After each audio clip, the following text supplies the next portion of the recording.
Jalon, simplest question. How much does one like this sting? It hurts, especially when you feel that you didn't do enough to be able to put your team in a better position to be able to win games. That's not it. What happened on the fumble on that goal-to-go play? I fumbled the ball. It just can't happen in those situations. That's a situation where if you score, you put your team in a good position to be able to win the game. And you fumble on less than the 5-yard line, you can't have plays like that. You can't. You managed to come back and have a good drive the next time around. How did you sort of try to put that out of your mind after that? Yeah, at the end of the day, we were still down. You still got to be able to do what you can to be able to win the game. You can't let one mistake, make you shy away from being able to make more plays. And at the end of the day, that's the mentality that we had. No matter what's good or what's bad going on in this program, we're going to continue to keep striving to try to win. Jalon, you got hit. Are you fighting for more yards when that fumble comes out? Or? Yes and no. I knew there was multiple people who were tagging me at the same time, and I was trying to grab my arm to the other watch, but my other arm was being pulled by somebody else and my leg as well. So it was a great play by them. But at the end of the day, we do ball security every single day of the week. I have to be able to make sure that I have the ball secure in that situation. Sure. Jalon, there were a couple of those red zone situations where you guys settled for field goals instead of touchdowns. Just what did you see in those? What did you think of your execution? It's the game of football. At the end of the day, if you get points in the red zone, you're always doing good to be able to make sure that you're staying in the football game. Jalon, this game was kind of a lot like last year. You guys in the fight the entire way, and it just kind of one score goes the other way. Is there something that you can take away from this that that you may have learned from last year about how to handle these one-score games? You can compare it to last year if you'd like, but I feel like last year we were up a lot, and then they came back. We were fighting throughout the whole entire game this game, and that's why I have to give hats off to my entire team, because at the end of the day we stay resilient. No matter when we were down, no matter when we were up, we continued to fight every single play, and that's exactly how we just keep going about things in this program. Yeah, it sucks to be able to lose the game, but at the end of the day, I have no doubt in my head that this team is going to stay resilient no matter what's going on, and we're going to keep fighting.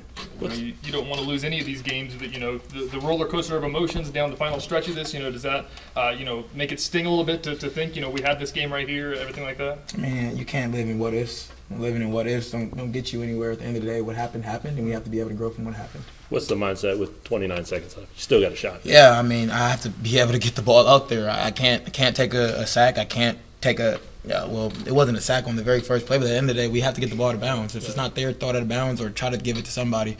I tried to we had an out route to the left and a dig coming from the right.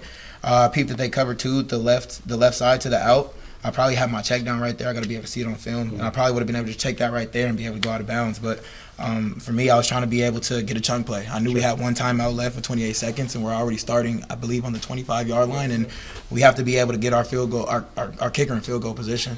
The way you guys moved the ball, 600 yards offense, did you feel in that huddle before that drive, like, this is doable?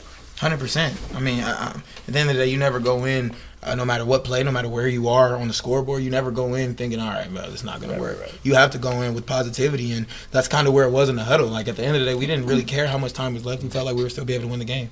The amount of time you guys spend on these late game situations, I guess, how challenging is it not to get, tangible rewards for all that time spent in this? What do you mean by tangible rewards? Like in these close games, you're not coming out on top, even with the time you guys spend on this 2-minute.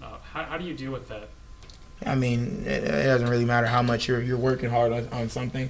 Things are going to happen. It doesn't matter what you continue to harp on every single time. There's going to be a different situation every single time. So, as much as we try to be able to work on these situations every single day, you still have to be able to, adjust when the game is happening. So, we're going to continue working on everything that we do every single week, and we just have to be able to grow from it. First loss in Big 12 play, now you hit 2 on the road. Just how important is this road trip going to be for you guys?